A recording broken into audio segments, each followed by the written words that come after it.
The winds of war have never been more unforgiving. In the heart of the Second World War, thousands of German soldiers found themselves caught in a web of conflict they could not escape. Captured by the Allies, they were thrown into prison camps scattered across Europe. Camps that would strip them of their identity, their pride, and their sense of self. These soldiers, hardened by battle, had been raised to believe in the brutal superiority of their own military and the inferiority of their captors. But something unexpected was about to unfold. In these grim, steel-walled enclosures, where survival itself seemed like a distant dream, something as simple as a birthday began to spark a bewildering transformation. It started with a small, strange gesture, a birthday celebration. To the German POWs, it seemed like an absurdity. In the chaos of war, amidst the constant deprivations, how could something so trivial as a birthday still hold meaning? They were trapped in the very heart of the enemy's grasp. Yet in the midst of this darkness, a flicker of humanity arose. Food, gifts, and songs. Things they had long forgotten in the maelstrom of violence. And yet, as they sat around the simple cakes and crude decorations, a thought began to form.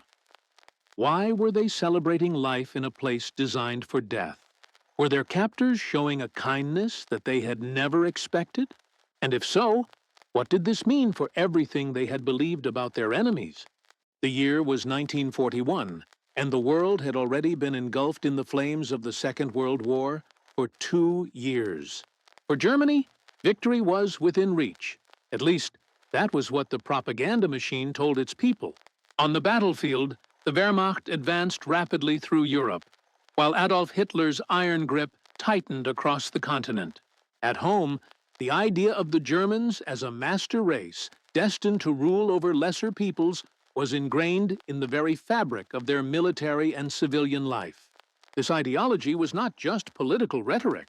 It became the very foundation upon which the soldiers fought, and even more so, the way they perceived those they fought against. By 1944, the tide of war had begun to turn against Germany. The Allies, especially the Americans, British, and Soviets, had made significant inroads into occupied Europe. It was during this critical phase of the war that large numbers of German soldiers found themselves captured by Allied forces. No longer the invincible warriors they had once believed themselves to be, these prisoners of war, POWs, were thrust into camps scattered across the European theater, particularly in Britain and France. The camps, often overcrowded and plagued by poor conditions, were a far cry from the controlled and regimented environment these soldiers had grown accustomed to. The once proud German soldiers, who had believed they were on a mission of superiority, now faced the stark reality of being at the mercy of their captors. The history of POWs during World War II, is filled with hardship, suffering, and disillusionment. For the German soldiers, their experience was no different. However, one aspect of their captivity would prove deeply surprising to them: the celebration of birthdays. It was an event so small yet so symbolic that it marked a turning point in the psychological battle between captor and captive. To the German soldiers, the idea of celebrating a birthday in the midst of war seemed not only pointless, but almost humiliating. They had been raised on a diet of fierce nationalism, loyalty to the Führer, and pride in their military heritage. These beliefs instilled in them a sense of racial superiority and a deep-seated distrust of those they now found themselves at the mercy of: Britons, Americans, and Russians, whom they had been taught to regard as inferior. Yet, in the camp, amidst the daily drudgery of forced labor, minimal rations, and the oppressive atmosphere of captivity, the occasion of a birthday came as a surprising disruption. It was an act that contradicted everything these soldiers had been taught. Their captors, seemingly driven by a desire to maintain order and morale, began to celebrate the birthdays of their prisoners. At first, the POWs reacted with confusion and disbelief. Were their captors mocking them? Or was there a deeper, more genuine motive behind this seemingly small gesture? This celebration was not a mere formality. It was a carefully orchestrated event. Prisoners were given small cakes, sometimes crudely made, but always prepared with an effort that suggested kindness, or, at the very least, a desire to break the monotony of captivity. Music might play, and for a brief moment, the camp would come alive with the sound of a celebration. It was a sharp contrast to the grim environment in which these soldiers had been living. But it was not only the food or the music that confused the prisoners. It was the very idea that their enemies were celebrating their birthdays as if they were part of the same human family, not enemies locked in a brutal struggle. To understand why this moment of celebration was so shocking to the German POWs, we must first examine the ideological framework that had been drilled into them. Under the Nazis, the German military was portrayed as the epitome of efficiency, discipline, and moral superiority. They were soldiers of a great unstoppable force, fighting for the future of their people. In this worldview, their enemies, especially the Allied powers, were weak, disorganized, and degenerate. The brutality they encountered in battle was justified in their minds by this sense of superiority. Yet, as they sat around these birthday cakes, this narrative of invincibility began to crack. The men who had once been so certain of their moral and racial superiority found themselves in an unfamiliar position. For the first time, they were no longer the ones in control. They were vulnerable, dependent on the very people they had been taught to despise. And these people, who should have been the enemies, were showing them unexpected kindness. The German soldiers' initial responses to these birthday celebrations ranged from suspicion to incredulity. Some were bewildered, unsure whether to accept or reject these gestures of goodwill. After all, how could a man celebrate his birthday in a place designed for suffering and survival? Others were deeply uncomfortable, feeling that such celebrations undermined their dignity. But for some, the realization that their captors were human beings, capable of such simple kindness, began to chip away at the walls of hatred and prejudice they had built around themselves. This leads to the central question of the story. How could the very act of celebrating a birthday, something so small and personal, change the relationship between the captors and the captured? Was it a symbol of the growing complexity of wartime interactions, or a mere trick to soften the brutality of captivity? More importantly, could this simple act of kindness help the German soldiers see their enemies not as faceless foes, but as individuals who, despite the war, shared a common humanity? It was the summer of 1944, and the battlefields of Europe were engulfed in a deadly clash of ideologies. On the Eastern Front, the Red Army surged westward, pushing the Wehrmacht out of the Soviet Union and into Poland. In the West, the Allied forces had launched a successful invasion of Normandy, opening up a new front that would ultimately determine the outcome of the war. For the German soldiers, defeat was becoming a grim reality. Those who survived the brutal fighting found themselves captured, often in the most unexpected and humiliating of circumstances. Many German soldiers had been raised to believe in the righteousness of their cause. They fought with a sense of duty, driven by an ideology that painted their enemies as degenerate and morally inferior. The Nazi propaganda machine worked tirelessly to shape the minds of the soldiers, telling them that they were part of a superior race, fighting for the future of Germany and the survival of their people. They were told that the Allies, the British, the Americans, and the Soviets, were weak, corrupt, and decadent, and that victory over them was not just a military necessity, but a moral imperative.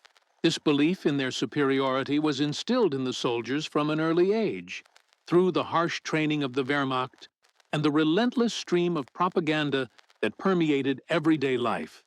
When the tide of war began to turn against Germany, the shock was profound. Many soldiers, who had once believed in their invincibility, now found themselves trapped in a nightmare. As the Allies advanced, German forces were pushed back on every front. The once feared Wehrmacht was now a shadow of its former self.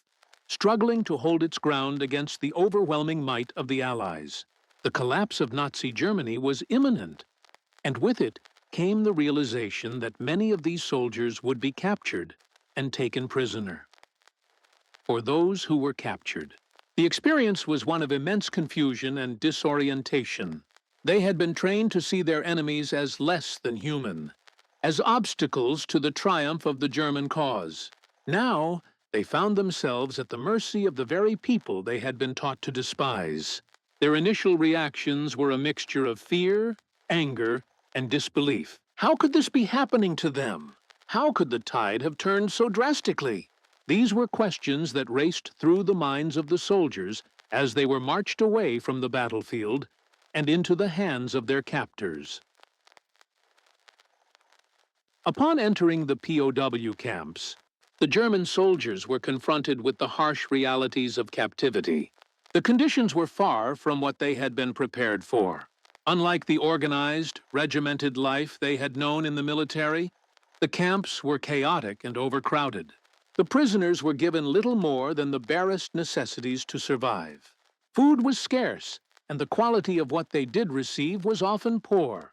The prisoners slept in cramped, unsanitary conditions, with little privacy or comfort. The smell of human sweat, dirt, and decay filled the air as men huddled together, trying to stay warm in the cold, damp barracks. The propaganda that had once told them they were fighting for a great cause now seemed distant and meaningless. It was no longer relevant to the men who were struggling to stay alive in these wretched conditions. The soldiers who had once been proud of their uniforms and weapons now found themselves in rags, stripped of their dignity. They had been taught to believe that their enemies were inferior, but now they were forced to rely on these very people for their survival. Despite the harshness of their situation, the prisoners' early expectations were shaped by the same propaganda that had once filled their minds. Many of them believed that the Allied forces would treat them with cruelty, that they would be subjected to brutal interrogation and harsh punishment. The idea of being treated as anything other than enemies was almost inconceivable to them. They expected to be maligned and mistreated at every turn. But as the days turned into weeks and the weeks into months, something unexpected began to unfold. The prisoners, many of whom had been raised to believe that the Allies were subhuman, began to witness acts of kindness from their captors. These small gestures of humanity began to chip away at the hardened shell of hatred and prejudice that had been built up over the years. The German soldiers, who had once viewed their enemies with disdain, were now confronted with a new reality.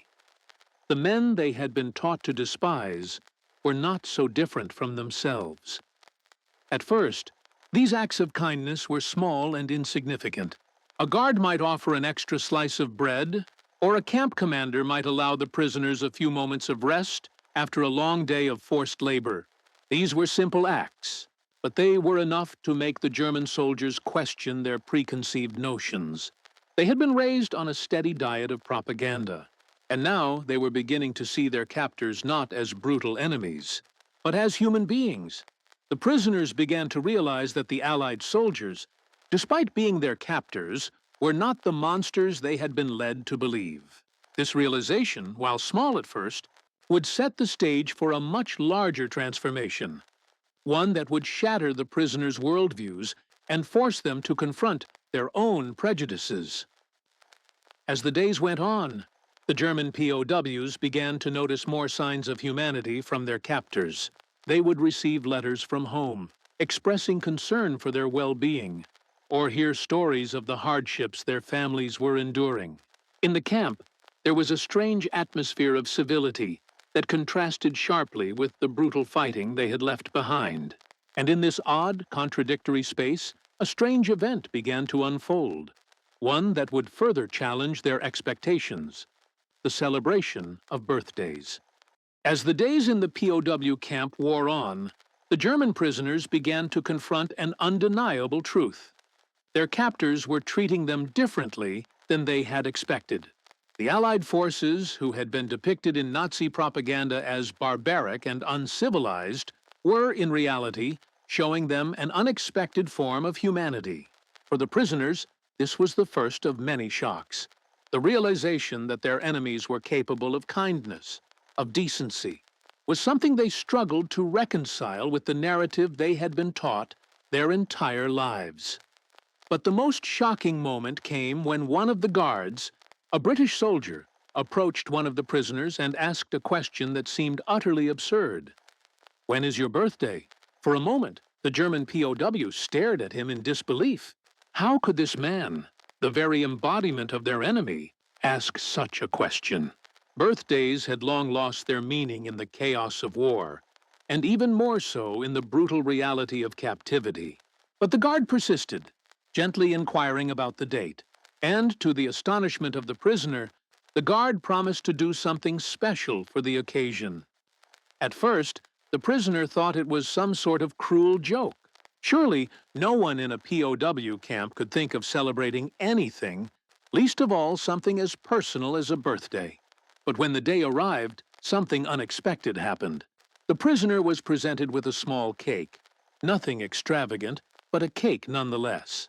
There was no fanfare, no grand celebration, but the very act of acknowledging his birthday, of showing him some form of recognition, was enough to send a wave of confusion and disbelief through his mind.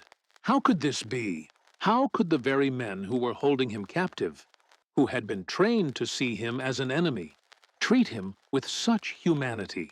This gesture, however small, was a pivotal moment for the German POWs. The birthday celebrations, though modest, were not isolated incidents.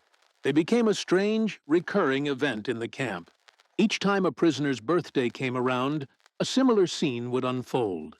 A cake would appear, sometimes adorned with crude decorations, sometimes not, but always marked by a surprising sense of care and thoughtfulness. The birthdays were not a grand affair, but they were enough to make the prisoners question the assumptions they had brought with them into captivity. One soldier, who had been in the camp for several months, wrote in his diary, "It was the strangest thing. After all this time, after everything we've been through, they gave me a cake. I don't know what to make of it. I'm a soldier, a German soldier, and these people, my enemies, are showing me more kindness than I ever thought possible." This sentiment was echoed by many of the prisoners. For some, it was a moment of deep internal conflict. They had been raised to believe that the Allies were the enemy, that they were inferior and weak, and yet, in the face of this unexpected kindness, their beliefs began to unravel. For others, the birthday celebrations served as a reminder of the normalcy that had been stripped from their lives. In the midst of war and captivity, something as simple as a birthday became a symbol of lost time, of lives interrupted by violence and chaos. The POWs, who had been living in a constant state of survival, began to long for the lives they had left behind. They remembered the birthdays of their loved ones, the days when they had celebrated together with family and friends. In the camp, those memories were now tinged with sadness, but they also brought with them a sense of humanity, a reminder that, despite the war, they were still human, still capable of feeling joy and love. Yet, as with everything in the camp, the celebrations were tinged with complexity. Some prisoners rejected the idea of celebrating their birthdays at all, unable to accept that they were being treated with kindness by their captors. To them, it was a sign of weakness, of submission. They refused to participate in what they saw as a humiliating spectacle, a farce orchestrated by the enemy to break their spirit. They viewed the birthday celebrations as an attempt to soften the harshness of captivity, to make the POWs forget their suffering and accept their fate. For others, however, the birthday celebrations were a source of quiet comfort.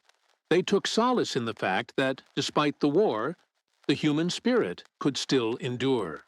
They realized that their captors, though on the opposite side of the conflict, were not so different from them.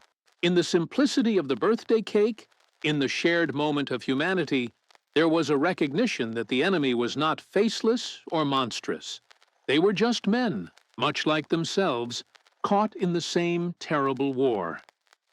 As the months went by, The birthday celebrations became a symbol of the strange new reality in which the POWs found themselves. They could no longer rely on the narratives of superiority and enemy propaganda that had defined their lives before the war. The walls of hatred and distrust that had been built around them began to crumble, replaced by a more complex understanding of the world they were now living in. The birthday celebrations, small and humble as they were, marked the beginning of this transformation, a shift in the way the German soldiers viewed their captors, and perhaps more importantly, the way they viewed themselves. And yet, the question remained, was this kindness genuine, or was it simply a tool to manipulate the prisoners? Were the Allies attempting to break their spirits, to make them forget their loyalty to Germany? Or was there something more profound at play here? A recognition of shared humanity, a glimmer of hope in the midst of war's brutality. The German POWs, caught between the two opposing narratives, found themselves at a crossroads.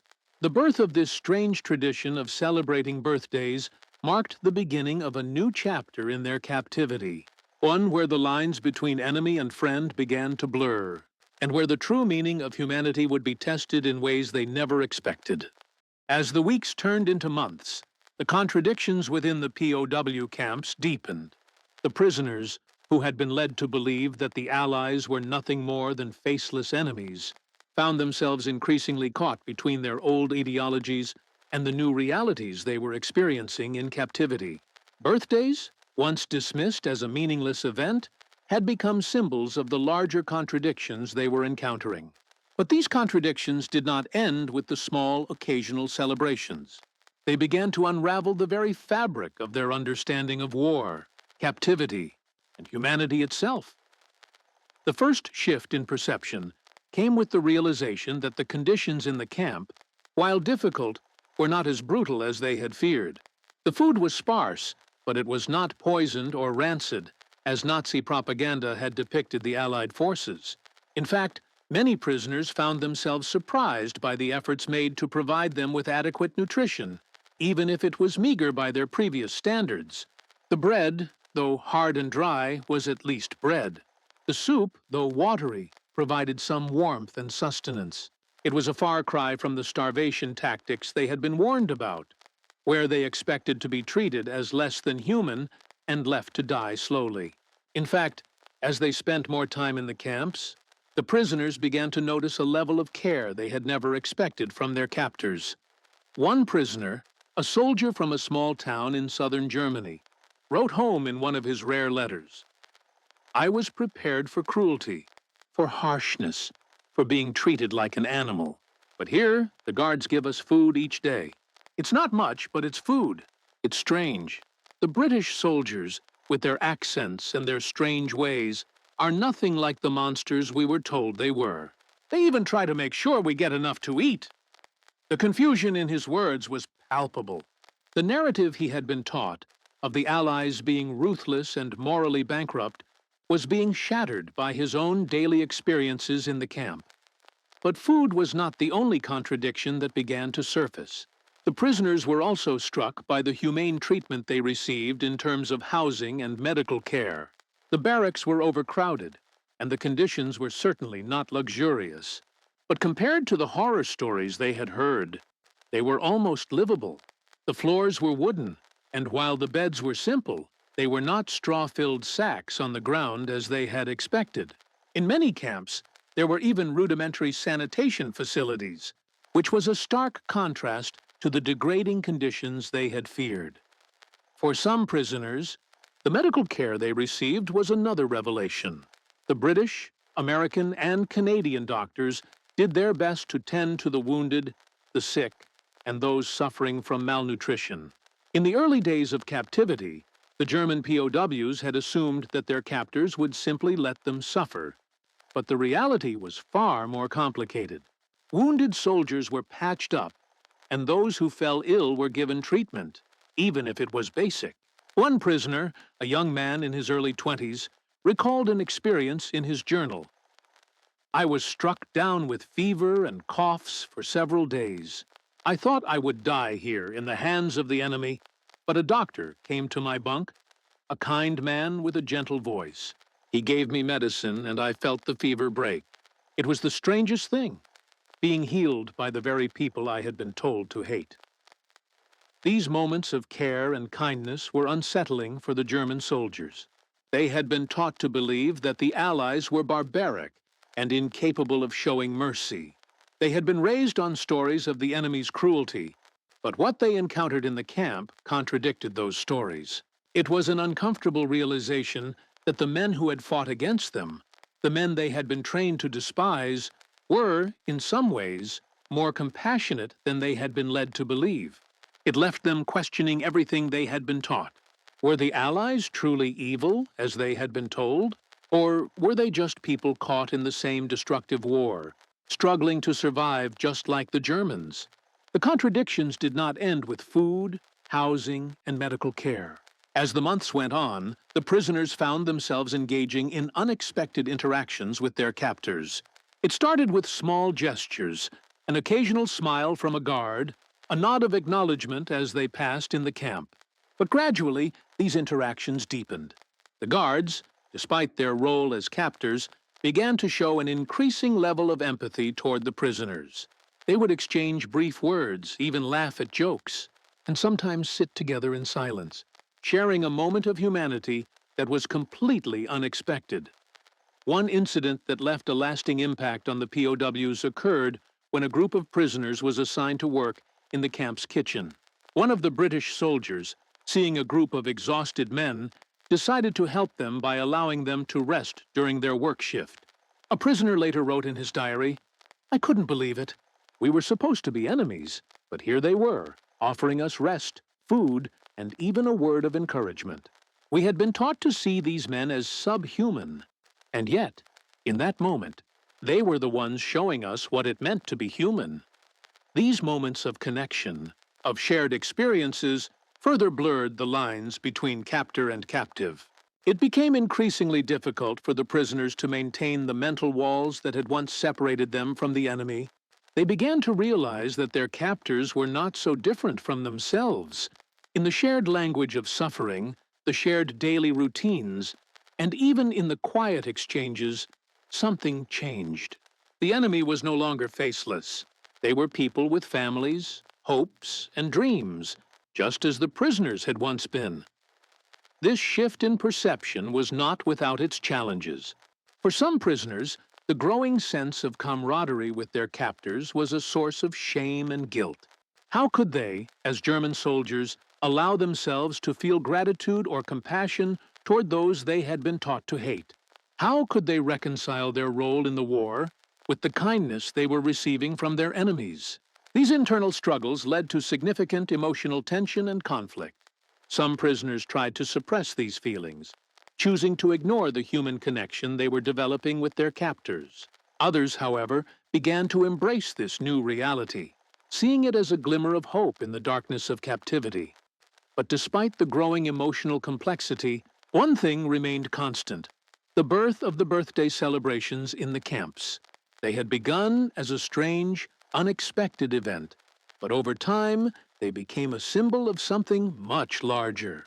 The birthday celebrations represented the breakdown of old beliefs, the erosion of ideological barriers, and the dawning realization that, in the end, all the soldiers were just men caught in the same terrible war.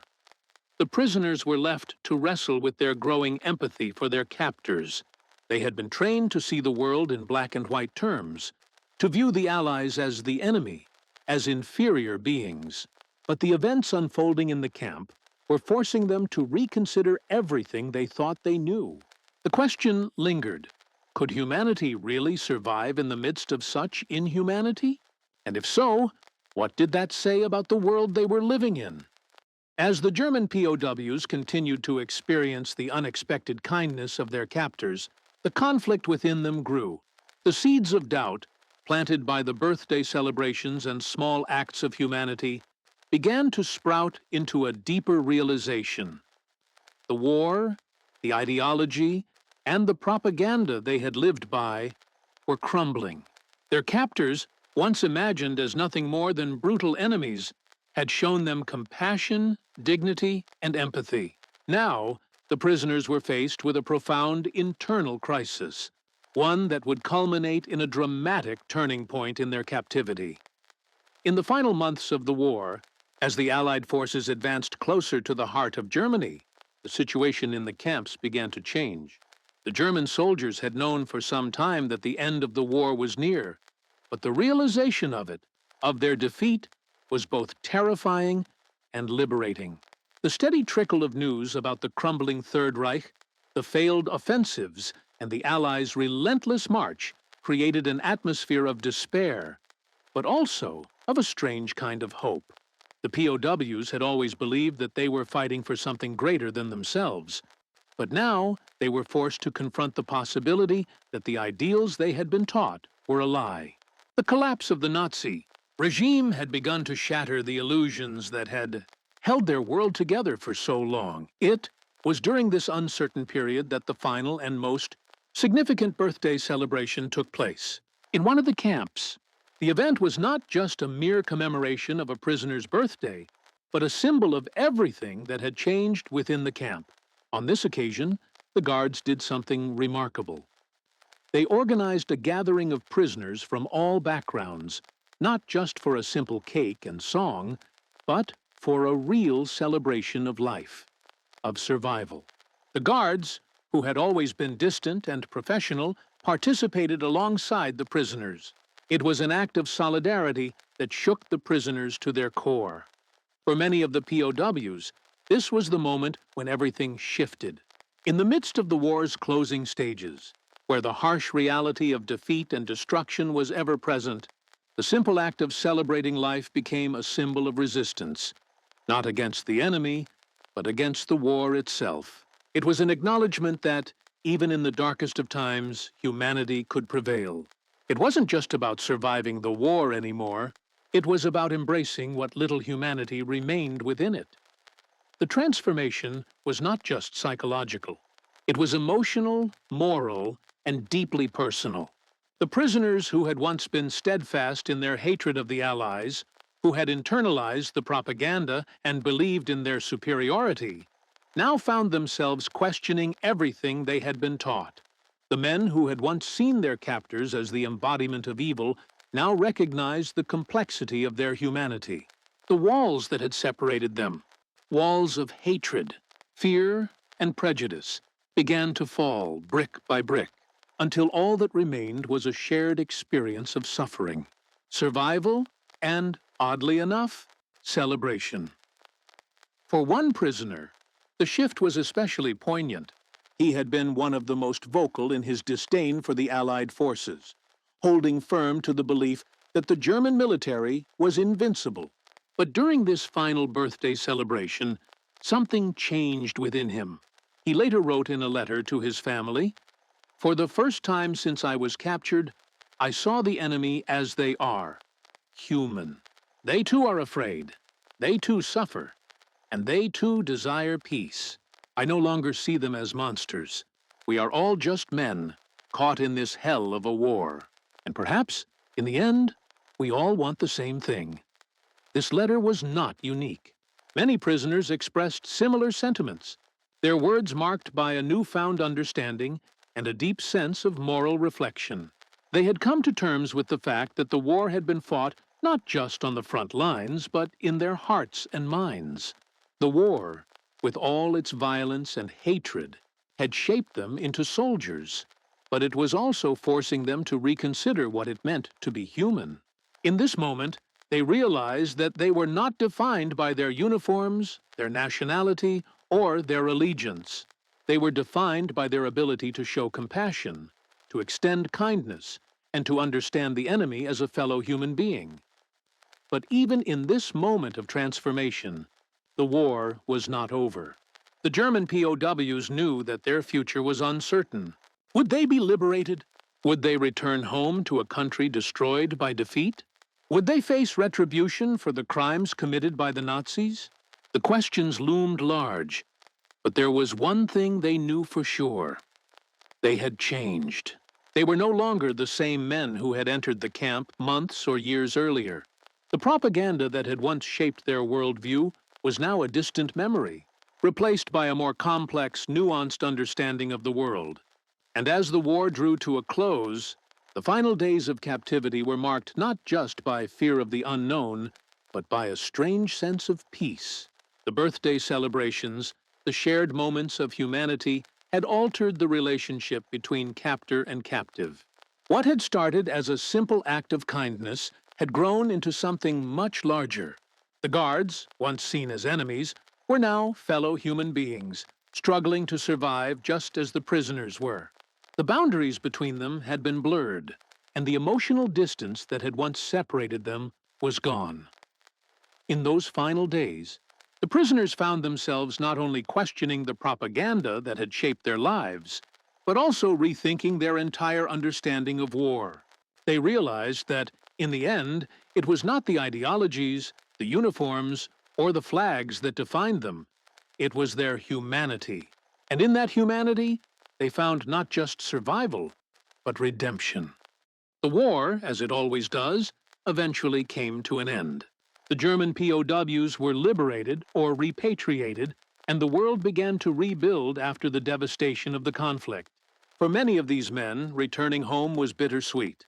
They came back to a Germany that was broken, shattered by the defeat, its cities in ruins and its people facing a long road to recovery. But they were not the same men who had left. The experiences of captivity, of surviving in a foreign land, of facing their own humanity, and of seeing their captors as fellow men rather than enemies, had forever changed them. They had been given a glimpse into the complexity of human nature, and it was an understanding that would stay with them for the rest of their lives.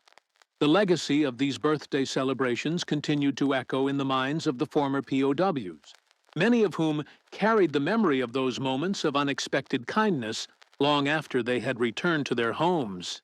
For some, the experience of being treated with compassion by their captors led to a deep internal transformation, while for others, it sparked a desire to promote peace and reconciliation in a world still grappling with the wounds of war. In the end, the most lasting impact of these celebrations was not in the cakes or the small gifts, but in the realization that, despite all the hatred and violence of the war, there remained the possibility of human connection even between enemies. As history shows, the scars of war are not easily healed, but sometimes it is in the most unlikely moments, the shared smiles, the small acts of kindness, that humanity finds a way to endure. And as we reflect on this story, one question lingers. In our own lives, when faced with conflict and division, can we find the courage to celebrate the humanity in others, even in the darkest of times?